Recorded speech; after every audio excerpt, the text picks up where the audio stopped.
పరిశుద్ధ గ్రంథంలో నుండి కొన్ని లేఖనాలను మనం జ్ఞాపకం చేసుకుంటూ దేవుని సన్నిధిలో ముందుకి కొనసాగుదాం. ఫిలిప్పీలకు రాసిన పత్రిక అపోస్తలుడైన పౌలు ఈ పత్రికలో రాస్తూ తెలియజేసిన కొన్ని మాటలు మనం జ్ఞాపకం చేసుకుందాం. చూడండి, ఇక్కడ మనము గమనించగలిగినట్లయితే ఫిలిప్పీలకు రాసిన పత్రిక 1వ అధ్యాయము 3వ వచనం నుండి 11వ వచనం వరకు కూడా కొన్ని మాటలు జ్ఞాపకం చేసుకుందాం. మొదట దినము నుండి ఇది వరకు సువార్త విషయములో మీరు నాతో పాలివారై ఉండుట చూచి మీలో ఈ సత్క్రియ ఆరంభించిన వాడు యేసు క్రీస్తు దినము వరకు దానిని కొనసాగించునని రూఢిగా నమ్ముతున్నాను. గనుక మీ అందరి నిమిత్తము నేను చెయ్యు ప్రతి ప్రార్థనలో ఎల్లప్పుడూ సంతోషముతో ప్రార్థన చేయిసు నేను మిమ్మల్ని జ్ఞాపకము చేసుకున్నప్పుడల్లను నా దేవునికి కృతజ్ఞతాస్తుతులు చెల్లించుచున్నాను. నా బంధకముల యందును నేను సువార్త పక్షమున వాదించుట యందును దానిని స్థిరపరచుట యందును మీరందరూ ఈ కృపలో నాతో కూడా పాలివారై ఉన్నారు. కనుక నేను మిమ్మును నా హృదయములలో ఉంచుకొని ఉన్నాను. ఇందుచేత మిమ్మల్నందరినీ గూర్చి ఇలాగూ భావించుట నాకు ధర్మమే. క్రీస్తు యేసు యొక్క దయారసమును బట్టి మీ అందరి మీద నేనెంత అపేక్ష కలిగి ఉన్నానో దేవుడే నాకు సాక్షి. మీరు శ్రేష్టమైన కార్యములను వివేచింపగలవారగుటకు మీ ప్రేమ తెలివితోను సకల విధములైన అనుభవ జ్ఞానముతోను కూడినదై అంతకంతకు అభివృద్ధి పొందవలెననియు ఇందువలన దేవునికి మహిమయు స్తోత్రమును కలుగునట్లు మీరు యేసు క్రీస్తు వలనైన నీతి ఫలములతో నిండుకొనిన వారై క్రీస్తు దినమునకు నిష్కాపటులను నిర్దోషులను కావలెనని ప్రార్థించుచున్నాను. దేవునికి మహిమ కలుగును గాక. ఈరోజు మనం వినబోతూ ఉన్న అంశము దేవుడే నాకు సాక్షి. ఎందుకు ఈ మాట పౌలు గారు పలుకుతూ అక్కడుండి సంఘానికి పత్రిక రాశాడు అంటే, ఈరోజు మనం వినబోతూ ఉన్న ఈ అంశము నేను కూడా దేవుడే నాకు సాక్షి అనే అంశాన్ని తీసుకోవాలని ఆశపడుతూ ఉన్నాను. దేవుడు మనకిచ్చిన సమయంలో కొన్ని సంగతులు మనం జ్ఞాపకం చేసుకుంటూ ముందుకి కొనసాగుదాం. ఆమేన్ ఆమేన్ చెబుతారా? ఈరోజు మనం గమనిస్తూ ఉన్నట్లయితే ఆయన అంటూ ఉన్నాడు కదా, మొదటి దినము నుండి ఇది వరకు సువార్త విషయంలో మీరు నాతో పాలివారై ఉండుట చూచి మీలో ఈ సత్క్రియ ఆరంభించిన వాడు యేసుక్రీస్తు దినము వరకు దానిని కొనసాగించునని రూఢిగా నమ్ముతున్నానని పౌలు గారు మాట్లాడుతూ ఉన్నాడు. దేంట్లో పాలివారయ్యారంటే ఎవరితో పాలివారయ్యారు? పౌలు గారితో పాలివారయ్యారు. అయితే యేసుక్రీస్తు కూడా పాలివారయ్యారు. సువార్త విషయంలో అన్నాడు, సువార్త విషయంలో నాతో కూడా మీరు పాలివారైతే. దేవుని యొక్క సన్నిధిలో మనం గమనిస్తూ ఉన్నప్పుడు దేవుడు నీకు నాకు ఇచ్చిన కృపను బట్టి మనము దేవుని యొక్క మార్గములో సత్యమును గ్రహించిన వారిమై వాక్యమైన దేవుని యొక్క చిత్తమును మనము జరిగించుటకు తగిన విశ్వాసమును సిద్ధపాటు కలిగిన వారిమై దేవుని సన్నిధిలో మనం ఉండుట దేవుడు మనకి ఇచ్చిన కృప అయి ఉన్నది. అయితే ఈ కృప యందు చాలా మంది దూరమయ్యారని చెబుతూ ఉన్నాడు. అయితే ఈ కృపా విషయంలో మీరు నాతో కూడా పాలివారి ఉన్నారనే మాటను ఇక్కడ పౌలు గారు వాడుతూ ఉన్నాడు. వీళ్ళు అపోస్తలుడైన పౌలు వాక్యమైన దేవుణ్ణి ప్రజల కాడికి తీసుకెళ్ళటం మాత్రమే కాదు గాని ఆ సువార్త అనేకుల కాడికి వెళ్ళటానికి వీళ్ళు కూడా పాలిభాగస్తులై ఉన్నారు అన్నాడు. అర్థమవుతూ ఉన్నదా? వీళ్ళు కూడా పాలు భాగస్తులై ఉన్నారు. అందుకే ఈ సువార్త విస్తరించు నిమిత్తమై వీళ్ళు ప్రార్థన సమయాన్ని కలిగి ఉన్నారు. దేవునికి ప్రార్థించే వారిగాను ఈ సువార్త సంపూర్ణంగా అనేకులకు అందటానికి వాళ్ళకు తగిన విధంగాను వాళ్ళు ప్రయాసపడినట్లుగా మనం చూస్తా ఉన్నాం. అందుకే ఈ పరిస్థితులన్నీ మనం చూస్తూ ఉన్నప్పుడు ఆయన అంటూ ఉన్నాడు కదా, కనుక మీ అందరి నిమిత్తము నేను చెయ్యు ప్రతి ప్రార్థనలో ఎల్లప్పుడూ సంతోషముతో. ఎలాగంట ప్రార్థన? వేదనతో కాదు, బాధతో కాదు. ఈ ప్రార్థన ఎలా చేస్తూ ఉన్నాడంటే ఆయన ఎల్లప్పుడూ సంతోషముతో. అంటే ఎలా ఉండాలి? ఇల్లు సంఘం గురించి బాధపడే ప్రార్థన ఉండకూడదు. అర్థమవుతుందా? సంఘం గురించి బాధపడే ప్రార్థన ఉండకూడదు. సంఘం గురించి సంతోషకరమైన ప్రార్థన సమయాన్ని కలిగి ఉండాలి. అయితే ఆ సమయమును మనం కలిగి దేవుని సన్నిధిలో ఉండటానికి వీళ్ళు ఏమై ఉన్నారంటే పాలి భాగస్థులై ఉన్నారు. పాలి భాగస్థులై ఉన్నారు. దేవుని పనిలో, దేవుని పరిచర్యలో, దేవుని సహవాసములో, ప్రార్థన అనుభవంలో, ఇంకా అనేక విషయాల్లో కూడా దేవుని నిమిత్తమైన పనిలో వీళ్ళందరూ కూడా ఏమై ఉన్నారంటే పాలి భాగస్థులై ఉన్నారు. పాలి భాగస్థులై ఉన్న వీరిని బట్టి అపోస్తలుడైన పౌలు అంటూ ఉన్నాడు కదా, నేను మిమ్మల్ని జ్ఞాపకము చేసుకున్నప్పుడల్లాను నా దేవునికి కృతజ్ఞతాస్తుతులు చెల్లించుతున్నాను. అయితే వీళ్ళు దేటిలో పాలి భాగస్థులై ఉన్నారు? ఏ విషయంలో పాలి భాగస్థులై ఉన్నారు? ఇక్కడ కింద వచ్చినాన్ని చూస్తే 7లో, నా బంధకముల యందును నేను సువార్త పక్షమున వాదించుట యందును దానిని స్థిరపరచుట యందును మీరందరూ ఈ కృపలో నాతో కూడా పాలివారై ఉన్నారు గనుక అన్నాడు. హల్లెలూయా.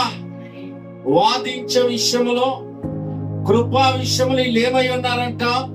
ఇక్కడ అంటూ ఉన్నాడు కదా, బంధకములలోను సువార్త విషయమైన వాదించుట యందును దానిని స్థిరపరచుట యందును అన్నాడు. బంధకములలోను సువార్త ప్రకటించు విషయంలోను అలాగనే స్థిరపరచు విషయంలోను మీరందరి కృపలో నాతో కూడా పాలివారై ఉన్నారు గనుక నేను మిమ్మును నా హృదయంలో ఉంచుకొని ఉన్నాను. ఇందుచేత మిమ్మల్ని అందరినీ గూర్చి ఇలాగ భావించుట నాకు ధర్మమే. ఎలా భావిస్తూ ఉన్నాడేనా? మనం చాలా సందర్భాలు గమనిస్తూ ఉన్నప్పుడు, దేవుని వాక్యములు కొన్ని సంగతులు మనము చూడగలుగుతూ ఉన్నప్పుడు, దేవుడు మనకిచ్చిన కృప ఎలా ఉన్నది, దేవుడు మనకిచ్చిన అభిషేకం ఎలా ఉన్నది, దేవుడు మనల్ని ఎందుకు ఈ రీతిగా ఉంచాడు, దేవుడు ఎందుకు ఇలా మనల్ని నడిపిస్తూ ఉన్నాడు అనే చాలా విషయాలను కూడా మనం జ్ఞాపకం చేసుకోగలిగినట్లయితే దేవుని యొక్క ఉద్దేశము మనం ఎరిగిన వారిమై ఉంటాము. దేవుని యొక్క రాజ్యము కొరకై మన యొక్క ప్రయాణములో సిద్ధపాటు కలిగిన వారిగా మనం ఉంటాము. అందుకే 9వ వచనములో అన్నాడు, మీరు శ్రేష్టమైన కార్యములను వివేచింపగలవారగుటకు మీ ప్రేమ ఏమంటూ ఉన్నాడు? తెలివితోనూ సకల విధములైన అనుభవ జ్ఞానముతోనూ కూడినదై అంతకంతకు అభివృద్ధి పొంది. 8వ వచనంలో ఇంకో మాట అన్నాడు, క్రీస్తు యేసు యొక్క దయారసమును బట్టి మీ అందరి మీద నేనెంత అపేక్ష కలిగి ఉన్నానో దేవుడే నాకు సాక్షి అన్నాడు. దేవుడు మనకు సాక్షిగా ఉండాలంటే మనం ఎలా ఉండాలి? దేవుడు మనల్ని సాక్షిగా, దేవుడు మన భక్తిని గూర్చి గాని, మన విశ్వాసమును గూర్చి గాని, మనం నడిచే నడవడిని గూర్చి గాని, ఎందుకు పౌలు గారి మాటలు ఇక్కడి సంఘానికి చెబుతూ వాళ్ళని ఎందుకు ధైర్యపరుస్తూ ఉన్నాడు, బలపరుస్తూ ఉన్నాడు? ఎందుకు ఆయన వారి యొక్క ప్రయాణంలో అన్ని విషయాల్లో మరి ప్రతిదీ కూడా దేవుని చిత్తములో ఎలా దేవుడు తోడుని నడిపిస్తాడో తెలియజేస్తూ ఉన్నాడు అంటే ఆయన ఇవన్నీ కూడా అనుభవించున్నాడు. అవునా? ఆయన ఇవన్నీ కూడా అనుభవించి ఉన్నాడు. అందుకే ఒక మాట మీకు తెలియజేస్తాను. చూడండి, అపోస్తల కార్యములు మనం జ్ఞాపకం చేసుకుందాం ఒకసారి. అపోస్తల కార్యములు 22వ అధ్యాయంలోనికి మనం వెళ్దాం. చూడండి, ఇక్కడ ఒక మాటను మనం జ్ఞాపకం చేసుకుందాము. 1వ వచనం నుండి, సహోదరులారా, తండ్రులారా, నేనిప్పుడు మీ ఎదుట చెప్పు సమాధానమును ఆలకించుడి. అతడు హెబ్రీ భాషలో మాట్లాడుట వారు విని ఎక్కువ నిశ్శబ్దముగా ఉండిరి. అప్పుడు అతడు ఇలాగూ చెప్పసాగెను.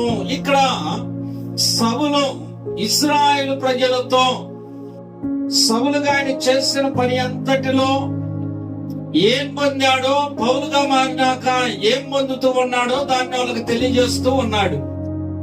వాళ్ళు ఈ మాటలు పలుకుతూ ఉన్నప్పుడు ఎలా ఉన్నారంటే వాళ్ళందరూ ఎక్కువ నిశ్శబ్దముగా ఉన్నారు. వాళ్ళు ఎక్కువ నిశ్శబ్దంగా ఉన్నారు. కారణం ఏంటంటే దేవుని వాక్యము చాలా విలువైనది, దేవుని వాక్యము చాలా ప్రభావం కలిగినది. ఏ మాటను దాటిపోయినా, ఏ వాక్యమును పొందలేకపోయినా కానీ నువ్వు కోల్పోయేది జీవాన్ని, నువ్వు కోల్పోయేది జీవాన్ని. నీ మార్గాన్ని నువ్వు కోల్పోతూ ఉన్నావు. దేవుని యొక్క చిత్తమును మరి నెరవేర్చే విషయంలో దేనిని కోల్పోయినా కానీ దాన్ని సంపూర్ణంగా నువ్వు చేయలేవు. అందుకే దేవుని వాక్యాన్ని జాగ్రత్తగా మనం వినాలి. ఏమంటూ ఉన్నాడు ఆయన? నేను కిలికియాలోని త్రాసులో పుట్టిన యూదుడను, అయితే ఈ పట్టణంలో గమాలియేలు పాదముల యొద్ద పెరిగి మన పితరుల ధర్మశాస్త్ర సంబంధమగు నిష్ఠయందు శిక్షితుడనై మీరందరూ నేడు ఉన్న ప్రకారము దేవుణ్ణి గూర్చి ఆసక్తుడనై ఉంటుని. దేవునికే మహిమ కలుగును గాక. యూదులతో మాట్లాడుతూ ఆయన అన్నాడు కదా, మీరు ఈ రోజు ఉన్న ప్రకారం నేను కూడా ఉన్నాను అన్నాడు. ఆసక్తి కలిగి ఉన్నాను అన్నాడు, నిష్ఠ కలిగి ఉన్నాను అన్నాడు. మంచిది. అయితే అక్కడ ఏమున్నది అని ఆయన తెలియజేస్తూ ఉన్నాడంటే, ఒక మాట మనం చూస్తూ ఉన్నప్పుడు ఆ దమస్కులో ఉన్న క్రీస్తుని కలిగిన వారిని, క్రీస్తుని ఆరాధిస్తూ ఉన్న వారిని, యేసు క్రీస్తుని రక్షకుడిగా అంగీకరించిన వారిని వాళ్ళని బంధించి తీసుకొచ్చి చెరసాలలో వేసి మరణించు వరకు హింసించుటకు అధికార పత్రాలు పొంది వచ్చాను అన్నాడు. ఏం కలిగి వచ్చాడు? అధికార పత్రములు. ఈ పత్రము కలిగి ఉన్నాడు. అయితే ఈయనకి ఏ ఆటంకం లేదు. ఆ రాజ్యములు ఎవరు కూడా ఈయన అడ్డుకోవటానికి లేదు, ఎవరు కూడా ఆపటానికి లేదు. ఈయన చేసేది ఏదైనా గాని వచ్చి తప్పని చెప్పటానికి ఎవరికి హక్కు లేదు. అలాంటి అధికారము కలిగి ఆయన బయలుదేరానన్నాడు. అయితే ఆయన అంటూ ఉన్నాడు కదా, ఈ మార్గములో నున్న పురుషులను స్త్రీలను బంధించి చెరసాలలో వేయించు మరణము వరకు హింసించితిని. ఏం చేశాడంట?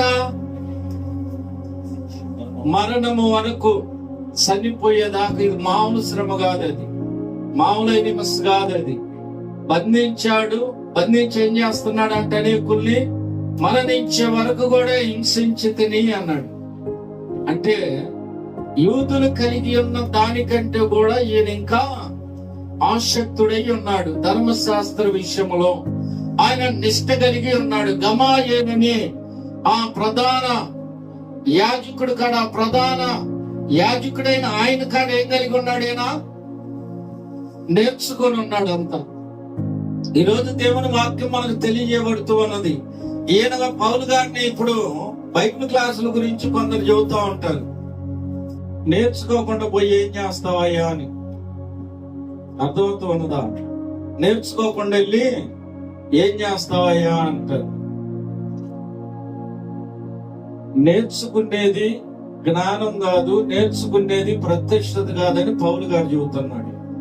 దానికి ఎందుకులేమ్మా దేవుడు ఉన్నాడంటే ఏమంటారు తెలుసా? లేదా బదులు ఎందుకులే దేవుడు ఉన్నాడంటే ఏమంటారు తెలుసా? లేదు కదా, పౌలు గారు చేయలేదా? పౌలు గారు నేర్చుకోలేదా? పౌలు గారు బైబిల్ కాలేజీకి వెళ్ళలేదా? ఈ వెళ్ళిన ఆయన అంటూ ఉన్నాడు కదా, అలా నడిచాను అన్నాడు. ఇందును గూర్చి ప్రధాన యాజకుడును పెద్దలందరూ నాకు సాక్షులై ఉన్నారు. నేను వారి వలన సహోదరుల యొద్దకు పత్రికలు తీసుకొని దమస్కులోని వారిని గూర్చి కూడా బంధించి ఖండించుటకై యెరూషలేమునకు తేవలనని అక్కడికి వెళ్లి తిని. ఏం చేశాడంటేనా, ఈయన అధికార పత్రాలు తీసుకున్నాడు. ఆ పత్రాలు తీసుకున్నాడు. ఆయనతో కూడా కొందరు సైనికులు వెళ్లారు.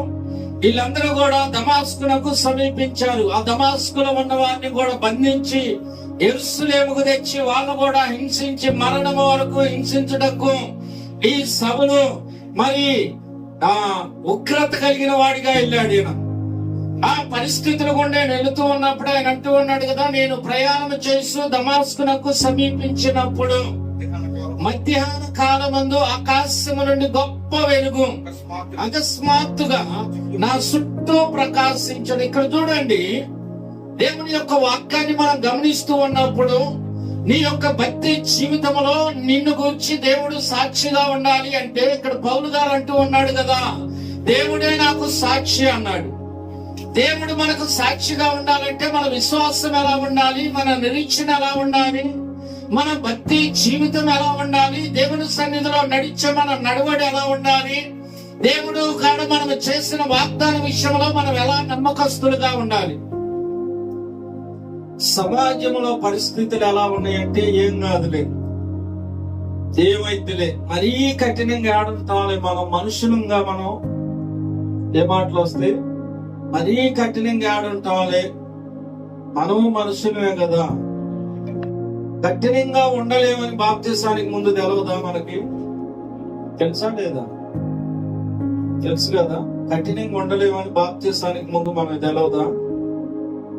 పౌలు గారు అన్నాడు, తెలియక చేసి తిని గనక కనికరింపబడి తిని. తెలియక చేసి తిని గనక, తెలిసినాక ఎన్నడైనా వెనక్కు చూశాడా? ఏ విషయంలో రాజీ పడ్డాడా? సరసాలకు పోవటానికైనా రాజీ పడ్డాడా? ఆయనను చంపే ప్రయత్నాలు జరిగినప్పుడు ఏమన్నా రాజీ పడ్డాడా? ఏ విషయంలో కూడా ఆయన రాజీ పడలేదు. కానీ వాక్యమైన దేవుని నిమిత్తం, ఎందుకంటే దేవుడు సౌలును గురించి మాట్లాడాడు. ఆయన అంటూ ఉన్నాడు కదా, నేను నేల మీద పడి సౌలా సౌలా నీవెందుకు నన్ను హింసించుతున్నావని నాతో ఒక్క స్వరము పలుకుట వింటిని. ఏం రాయబడి ఉన్నాడు? జాగ్రత్తగా చదవండి.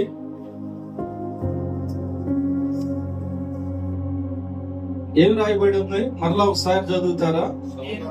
నేను నేల మీద పడి సౌలా సౌలా నీవెందుకు నన్ను హింసించుచున్నావని నాతో ఒక స్వరము పలుకుట వింటిని. ఏముంది? నేను నేల మీద పడి సౌలా సౌలా, పౌలు గారు మాట్లాడేదేమో అనుకోవచ్చు కదా, కానీ అక్కడ ఆగి మనం గమనిస్తే సౌలా సౌలా నీవెందుకు నన్ను హింసించుతున్నావు అని నాతో ఒక స్వరము పలుకుట వింటిని. అందుకు నేను, ప్రభువా నీవెవడువని అడిగినప్పుడు ఆయన, నేను నీవు హింసించుచున్న నజరేయుడు నగు యేసునని నాతో చెప్పెను. దేవునికే మహిమ కలుగును గాక. సౌలు ఎవరిని హింసిస్తున్నాడేనా? అమ్మా చెప్పాలి, ఎవరిని హింసిస్తున్నాడు? క్రీస్తుని కలిగిన వాళ్ళని, సంఘాన్ని హింసిస్తున్నాడు. కానీ యేసుక్రీస్తు ఏమన్నాడు? నన్నెందుకు హింసిస్తున్నావు అన్నాడు. ఎందుకన్నాడు ఆ మాట? ఎందుకన్నాడు ఆయన ఆ మాట? ఈయన హింసిస్తూ ఉన్నది యేసుని కాదు, కానీ అక్కడ మాట్లాడింది యేసు. నన్నెందుకు నువ్వు హింసిస్తున్నావు అనే మాటను ఆయన పలికాడు. అయితే ఇక్కడ మనం గమనిస్తూ ఉన్నాము, సౌలుకు దేవుని హింసిస్తుంది. సౌలు పిలుపు ఏమున్నదంటే, ప్రభువా నీవెవడు అని మాట్లాడాడు. ప్రభువా అన్నాడు. అరే నువ్వెవడురా అన్నాడా? ఏమని మాట్లాడాడు ఇక్కడ? ప్రభువా నీవెవడు అని అడిగి తిని అన్నాడు. ఈరోజు దేవుని యొక్క సన్నిధిలో మనం గమనిస్తూ ఉన్నప్పుడు, దేవుడు నీకు నాకు ఇచ్చిన కృప, దేవుడు నీకు నాకు ఇచ్చిన గొప్ప ఆశీర్వాదకరమైన సమయంలో మనం ఉన్నామంటే అది దేవుని కృప ఉన్నది మనకి. ఇప్పుడు ఇక్కడ యేసుక్రీస్తు మాట్లాడాడు, సౌలు విన్నాడు. అయితే ఇక్కడ సౌలుకి పౌలు ఒక ఖైదీ అని ప్రవక్త అన్నాడు. ఈయన పౌలు మరి క్రీస్తుకు ఒక ఖైదీగా ఇక్కడ పట్టబడ్డాడు. ఈరోజు దేవుని సన్నిధిలో నువ్వు కూడా దేవుని యొక్క రాజ్యములో ఉండాలంటే నీ ఆలోచనని తీసివేయాలి, నీ జ్ఞానాన్ని తీసివేయాలి, నీకున్న ప్రతిదీ తీసివేసి నువ్వు దేవునికి ఖైదీగా ఉంటే, దేవుని యొక్క చిత్తములో నువ్వు పట్టబడినట్లయితే దేవుని రాజ్యానికి నువ్వు వారసత్వము కలిగిన వ్యక్తిగా ఉంటావు. ఇక్కడ సౌలు విషయంలో ఆయన అంటూ ఉన్నాడు కదా, అప్పుడు మాట్లాడినప్పుడు చూడండి, ఆయన ఈ మాట అంటూ ఉన్నాడు, నాతో కూడా ఉన్నవారు ఆ ఎలుగును చూచిరి గాని నాతో మాట్లాడిన వాని స్వరము వారు వినలేదు. ఏంటిది? అందరూ అక్కడనే ఉండాలి. ఎందుకలా ఇల్లు? అందరూ అక్కడనే ఉండాలి. కానీ దేవుడు ఎవరితో మాట్లాడాలో వాళ్ళతోనే మాట్లాడతాడు. మేము ఇప్పటి నుంచో ఉన్నామండి, మేము సీనియర్లు అంటే లేదు. దేవుడు ఇప్పుడు వచ్చిన వ్యక్తితో మాట్లాడాలంటే వాళ్ళతోనే మాట్లాడతాడు. దేవుని వాక్యం ప్రకటించబడుతూ ఉన్నప్పుడు తీసుకునే వాళ్ళు తక్కువ, ఇని విడిచిపెట్టే వాళ్ళు ఎక్కువ. దేవుని వాక్యం వస్తూ ఉన్నప్పుడు ఆ మాటలు విని హృదయంలో భద్రపరచుకునే వాళ్ళు తక్కువ, ఆ భద్రపరచుకోకుండా వాటిని వ్యర్థంగా వదిలేసే వాళ్ళు ఎక్కువ. కానీ ఆ వాక్యం అందరికి ఒకటిగానే ఉన్నది. ఆ వాక్యంలో జీవం ఉన్నది. ఎందుకంటే ఆ వాక్యమే దేవుడై ఉన్నాడు. ఆ దేవుని సన్నిధిలో ఉన్న మనము, వాక్యమైన దేవునితో నడుస్తూ ఉన్న మనము, దేవుని యొక్క చిత్తమును గురించి మనం ఏ రీతిగా ఉండాలి అంటే ఇక్కడ మనం చూస్తూ ఉన్నాం కదా. ఆయన అన్నాడు, సౌలా ఇదిగో నువ్వు పలానా ప్రాంతానికి వెళ్ళి అక్కడ దమాస్కులోనికి వెళ్ళి ఎవరున్నారు అక్కడ? అననీయ అని నా శిష్యుడు ఉన్నాడు, అక్కడికి వెళ్ళు అన్నాడు. నువ్వు చేయవలసిన అతను అక్కడ నీకు చెబుతాడు. అయితే ఇక్కడ వీళ్ళందరూ కూడా ఆయన పట్టుకుని అక్కడికి తీసుకెళ్లారు. ఈయన పట్టుకోవాలని వాళ్ళని ఎడుసుకు రావాలని యెరూషలేముకి వెళ్ళిన ఈ సౌలు ఈయన పట్టబడి ఈయనొకళ్ళ దమాస్కు తీసుకొని వెళ్ళారు. ఈయనకి చూచే పరిస్థితి లేదు, నడిచే విధానం లేదు. అందుకే అటువైపు ఇటువైపు ఆయనను పట్టుకొని ఆ దమాస్కులోనికి తీసుకెళ్లినప్పుడు దేవుడు అననీయ అనే ఆ చిన్న వ్యక్తితో, ఆ ప్రవక్తతో దేవుడు మాట్లాడాడు. అననీయ అన్నాడు కదా, నాకెందుకు తెలవదయ్యా, అసలు నీ పేరింటేనే చంపేస్తాడు అతను, ఇలాంటి దుర్మార్గుడు అలాగా ఇలా చేశాడని చాలా చెప్పాడు. దేవుడు అంటూ ఉన్నాడు కదా, అతడు నా నామమును భరించుటకై నేను ఏర్పరచుకున్న సాధనమై ఉన్నాడు. దేవునికై మహిమ కలుగును గాక. ఆయన హింసించుండొచ్చు, తిరుగుబాటు చేసి ఉండొచ్చు, ఆయన అనేకమైన అధికారాలు పొందొచ్చు, కానీ ఇప్పుడు దీన స్థితిలోనికి దేవుడు తెచ్చాడు. ఏమీ లేని స్థితిలోనికి తెచ్చాడు. ఆయనకున్నదంతా అక్కడనే విడిచిపెట్టి ఆయన ఒట్టి వ్యక్తిగా, అంటే కాన్ని పాత్రగా దమాస్కులోనికి వచ్చాడు. అయితే అక్కడ అననీయ అని ఆ వ్యక్తి ప్రార్థన చేసిన తర్వాత ఆయన నిండు పాత్రగా నింపబడ్డాడు, పరిశుద్ధాత్మతో నింపబడ్డాడు. హల్లెలూయా. ఈరోజు దేవుడు మనకు ఆ కృపనిచ్చాడు. చూడండి, ఒక మాట ఉన్నది 13వ వచనంలో ఉన్నది, 13-14లో సౌలా ఏమంటూ ఉన్నాడు? సహోదర దృష్టి పొందమని నాతో చెప్పగా ఆ గడిలోనే నేను దృష్టి పొంది అతనిని చూచితిని. ఎవరిని? అననీయ అనే వ్యక్తిని. ఇక్కడ ఈ సౌలు మొదటిగా చూడటం కూడా అదేనంట. సహోదర దృష్టి పొందమని నాతో చెప్పగా ఆ గడిలోనే నేను దృష్టి పొంది అతన్ని చూచితిని. అప్పుడు అతడు, మన పితరుల దేవుడు తన చిత్తమును తెలుసుకొనుటకును ఆ నీతిమంతుని చూచుటకును ఆయన నోటి మాట వినుటకును నిన్ను నియమించి ఉన్నాడు. దేవునికే మహిమ కలుగును గాక. ఏమన్నాడు ఇక్కడ? దేవుని సన్నిధికి మనం వచ్చాము అంటే, పాటల ద్వారా ఆయన స్తుతిస్తూ ఉన్నామంటే, ప్రార్థన ద్వారా విజ్ఞాపన చేస్తూ ఉన్నామంటే, వాక్యము ద్వారా ఆయన ఆరాధిస్తూ ఉన్నామంటే, ఈ రీతిగా మనం ఉన్నాము అంటే ఇది మనము పొందుటకై దేవుడు మనల్ని నియమించుకొని ఉన్నాడు. జగత్పునాది వేయబడక ముందే దేవుడు ఇక్కడ మనల్ని ఇచ్చాడు. జగత్పునాది వేయబడక ముందే దేవుడు ప్రేమ చేత మనల్ని సిద్ధపరచుకొని ఉన్నాడు. ఆయన యొక్క రాజ్య నివాసులుగా మనం ఎప్పుడో తీర్మానం చేయబడిన వారము. ఎప్పుడో మనకు ఆ వాగ్దానం ఉన్నదైతే ఆ వాగ్దానం యొక్క మార్గమును మరిచి ఉన్నాము గనుక దేవుడే శరీరదానిగా వచ్చి దాన్ని చూపిస్తూ ఉన్నాడు. అయినా కానీ మనం చూడటానికి సిద్ధంగా ఉన్నామా? ఎందుకు నియమించబడ్డాడంటే ఒక్కొక్క వ్యక్తికి అర్థం కాదు వాక్యం. ఎందుకు అర్థం కాదంటే వాళ్ళు నియమించబడలా. ఒక్కొక్క వ్యక్తికి ఏమి చెప్పవసరం లేదు, ఒక్క మాట ఇంటేనే ఆ మాటను బట్టి చాలా ఆత్మీయ సంగతులు, లోతైన పరిస్థితులకు వెళ్తారు. కారణం ఏంటంటే ఆ వ్యక్తి నిర్ణయించబడినవాడు. ఈ పరిస్థితులు గుండా దేవుడు నడిపిస్తూ ఉన్నాడు. ఈ పరిస్థితులు గుండా దేవుడు తీసుకెళ్తూ ఉన్నాడు. అందుకే మనం ఇందాక గమనించి ఉన్నాము కదా, మనం చూస్తే ఫిలిప్పీలకు రాసిన పత్రికలో మనము చదివి ఉన్నాం. ఏమంటూ ఉన్నాడు చూడండి, 11వ వచనాన్ని మనం చూస్తే, మీ ప్రేమ తెలివితోనూ సకల విధములైన అనుభవ జ్ఞానముతోనూ కూడినదై అంతకంతకు అభివృద్ధి పొందవలెననియు ఇందువలన దేవునికి మహిమయు స్తోత్రమును కలుగునట్లు మీరు యేసు క్రీస్తు వలనైన నీతి ఫలములతో నిండుకున్న వారై క్రీస్తు దినమునకు నిష్కాపటులను నిర్దోషులను కావాలననియు ప్రార్థించుతున్నాం. ఏం పొందాలంటే మనం ఎందుకు చెబుతూ ఉన్నాడు పౌలు గారి పత్రికలో, ఇక్కడున్న సంఘానికి ఎందుకు ఈ మాటలు చెబుతూ ఉన్నాడు? ఈ మాటలు చెప్పడానికి గల ఉద్దేశం ఏంది? ఈ మాటల యొక్క సిద్ధపాటు ఏంటి? మనం ఒకసారి ఆలోచన చేస్తూ ఉన్నామా? దేవుని వాక్యములో దాచబడిన జీవాన్ని మనం పొందుటకు పిలువబడ్డాం.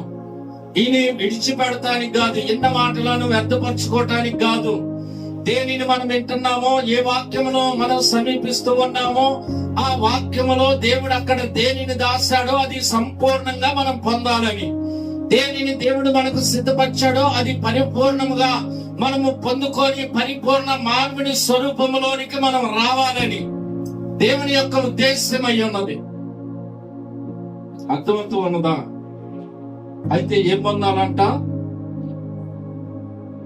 అభివృద్ధి పొందవలెననియు అన్నాడు. ఎలా మనం అభివృద్ధి పొందాలి? అభివృద్ధి పొందటం ఎలా పొందాలి?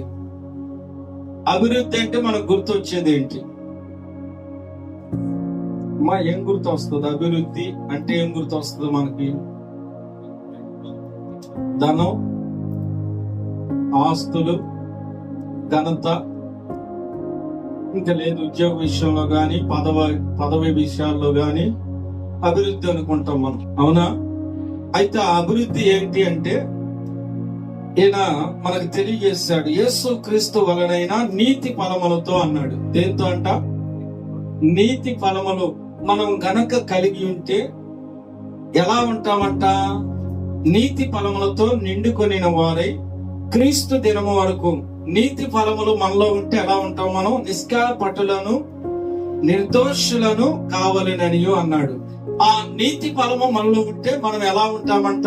కలంకము లేని వారమై, ఏ మచ్చ, ముడత, డాగు ఏది లేని పరిశుద్ధమైన సంఘముగా, పరిశుద్ధమైన వధువుగా ఆయన ఎదుట ఒక దినం మనం నిలబడబోతూ ఉన్నాము. ఆమేన్. వాక్యాన్ని నువ్వు వింటే, వాక్యానుసారంగా నువ్వు జీవిస్తే దేవుడు అలా మనల్ని చేయబోతూ ఉన్నాడు. అందుకే అపోస్తుల కార్యంలో మీకు మాట తెలియజేస్తా. క్షేమాభివృద్ధి లేదా అభివృద్ధి పొందుట ఎలా అంటే, ఇక్కడ ఒక మాట ఉన్నది. 2వ అధ్యాయం చూడండి. అపోస్తుల కార్యములు 42వ వచనాన్ని మనం జ్ఞాపకం చేసుకుందాము. వీరు అపోస్తుల బోధ యందును, సావాసమందును, రొట్టె విరుచుటి యందును, ప్రార్థన చేయుట యందును ఎడతెగకై ఉండేది. వీళ్ళలో ఎన్ని లక్షణాలు చూస్తున్నాము? నీతి ఫలము కలిగిన వారు, నీతి ఫలముతో నిండుకున్న వారిలో ఉండే లక్షణాలు ఇవి. ఏ లక్షణాలు ఉండేవారు? బోధ యందును. ఇందాక పౌలు గారు చెప్పాడు, దేంట్లో వాళ్ళు పాలివారై ఉన్నారంట? దేవుని సువార్త విషయంలో, బోధ విషయంలో పాలివారై ఉన్నారు అన్నాడు. హల్లెలూయా. అలా ఇక్కడ చూస్తున్నాం. సావాసమందును దేవుని యొక్క సన్నిధిలో రొట్టె విరుచుటి యందును, ప్రార్థన చేయుట యందును 4 విషయాల్లో వీళ్ళు ఎడతెగకై ఉండేవి. వీళ్ళు దేవుని పిల్లలు అంటానికి వీళ్ళు కొన్ని లక్షణాలు ఉన్నాయి. దేవుని యొక్క చిత్తములో జీవించడానికి వీళ్ళు నీతి ఫలము కలిగిన వారిగాను, వాక్యమైన దేవుని యొక్క సన్నిధిలో నమ్మకస్తులుగాను, దేవుని రాజ్యమును స్వతంత్రించుకొనుటకై వారు కలిగి ఉన్న ప్రయాస, భారము, పనిలో నమ్మకస్తులై ఉన్నారు. ఇట్లాంటి వారి విషయంలో దేవుడు సాక్షిగా ఉంటాడు, అవునా? అబ్రహాము విషయంలో దేవుడు సాక్షిగా ఉన్నాడు. మోషే విషయంలో దేవుడు సాక్షిగా ఉన్నాడు. మనం గమనిస్తే యోబు విషయంలో దేవుడు సాక్షిగా ఉన్నాడు. ఇలా మనం చూసుకుంటూ పోతే యాకోబు విషయంలో కూడా దేవుడు సాక్షిగా ఉన్నాడు, గొప్పవాడు అవుతాడని.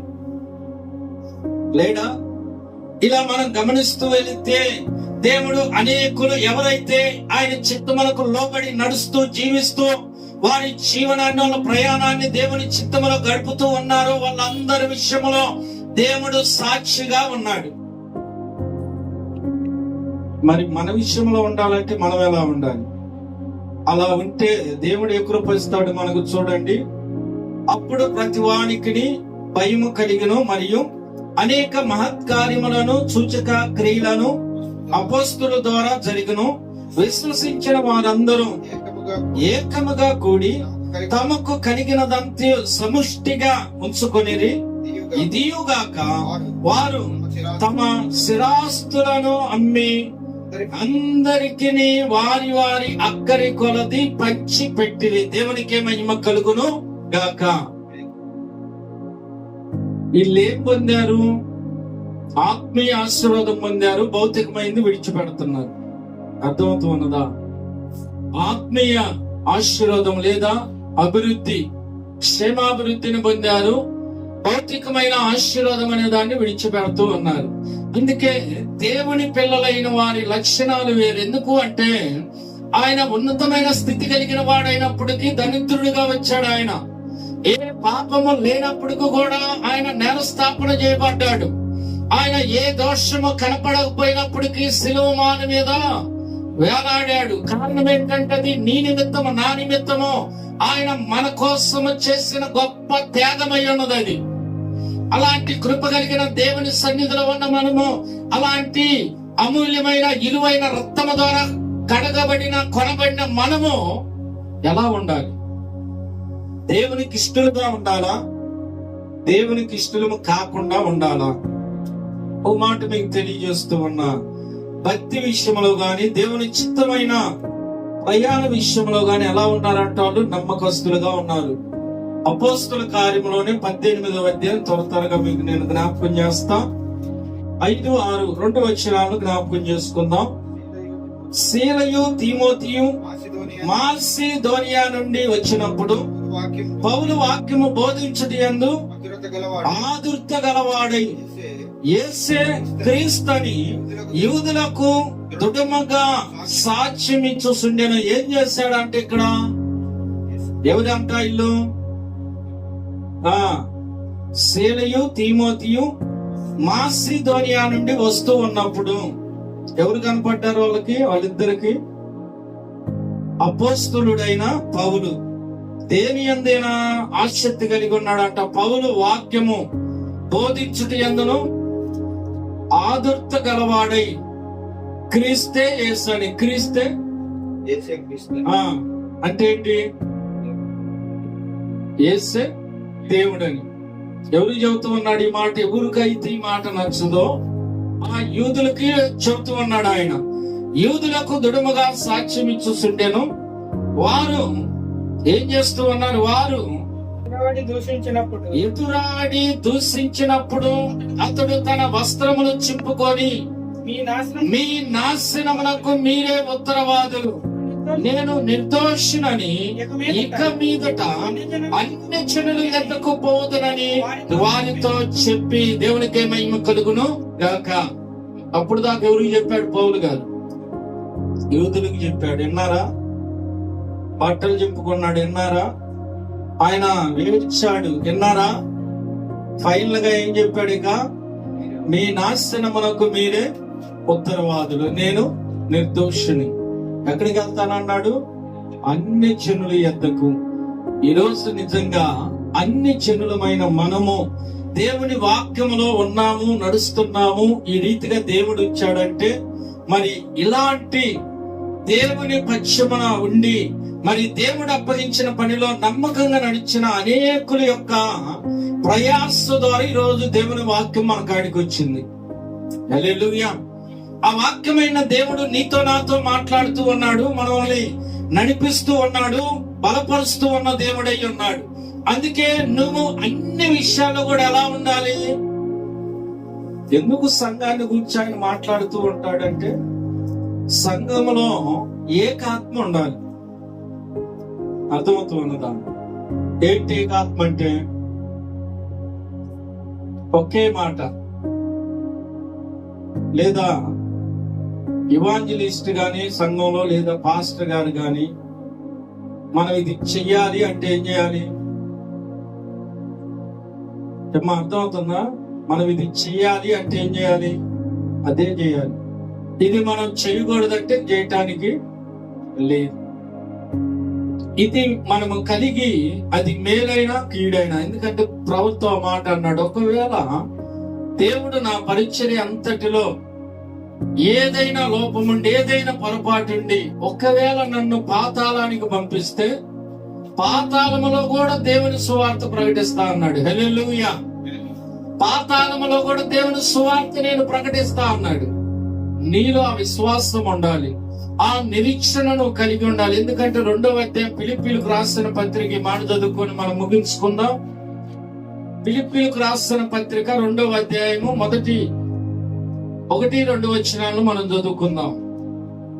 కావున క్రీస్తునందు ఏ హెచ్చరిక అయినను, ప్రేమ వలనైనా, ఆదరణ అయినను, ఆత్మయందు ఏ సావాసమైనను, ఏ దయారసమునైనను, వాత్సల్యమైనను ఉన్న ఎడల మీరు ఏక మనసులగునట్లుగా ఏక ప్రేమ కలిగి ఏక భావము గలవారిగా ఉండి ఒక్కదాని యందే మనస్సుంచుచు నా సంతోషమును సంపూర్ణము చేయుడి. దేవునికే మహిమ కలుగును గాక. ఏముండాలంట? ఏక ప్రేమ కలిగి ఏక భావము గలవారుగా ఉండి ఒక్క దాని యందు మనస్సుంచుచు. ఏం చేయాలంట? సంఘంలో ఇలాంటి మనస్సు ఉంటుందా అంటే కష్టం. ఒకళ్ళు వాక్యానికి విరోధంగా ఉంటారు. ఈ వాక్యం ఒకరికి నచ్చవచ్చు, ఒకరికి నచ్చకపోవచ్చు. దేవుడు చెప్పాడు నేను ఇది చేయాలనే మనసు కంటే కూడా నాకు వాక్యం నచ్చింది, నాకు వాక్యం నచ్చలేదనే మనసు ఎక్కువ. అయితే నువ్వు సేవకుడి ద్వారా నీకు దేవుడు తెలియజేస్తున్నప్పుడు దానిని చేయటానికి నువ్వు ప్రయాసపడాలి. దానిని చేయటానికి నువ్వు ప్రయత్నం చేసినప్పుడు ఆ ప్రయత్నాన్ని దేవుడు సంపూర్ణం చేస్తాడు.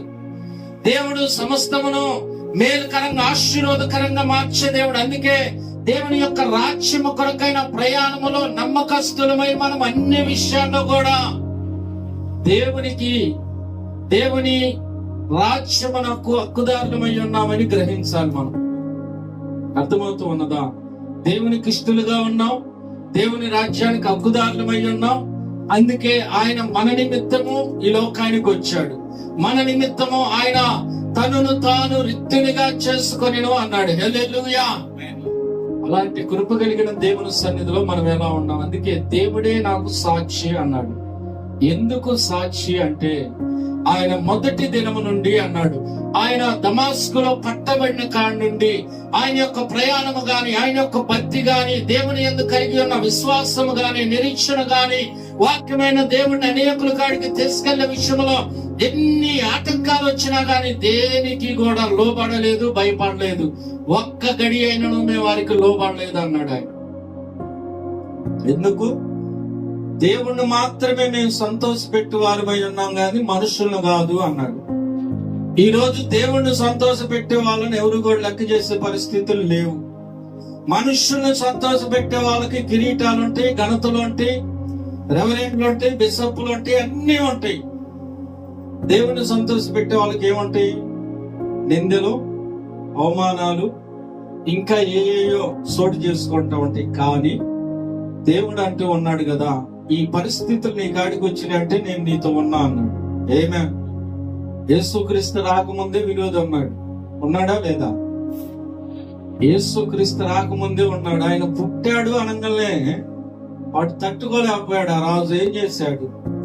నేను తప్ప రాజు ఇంకెవరు? చూడండి, జ్ఞానులు యేసుక్రీస్తుని జన్మించిన విషయం తెలుసుకొని వచ్చారు యెరూషలేము. అవునా? ఆయన పుడతాడు అనే విషయాన్ని గురించి ఆ దానియేలు గ్రంథంలో చూసిన వాళ్ళు పాత నిబంధనలో నుంచి చూస్తున్నారు, ఎదురు చూస్తున్నారు. కొత్త నిబంధనలు వచ్చారు.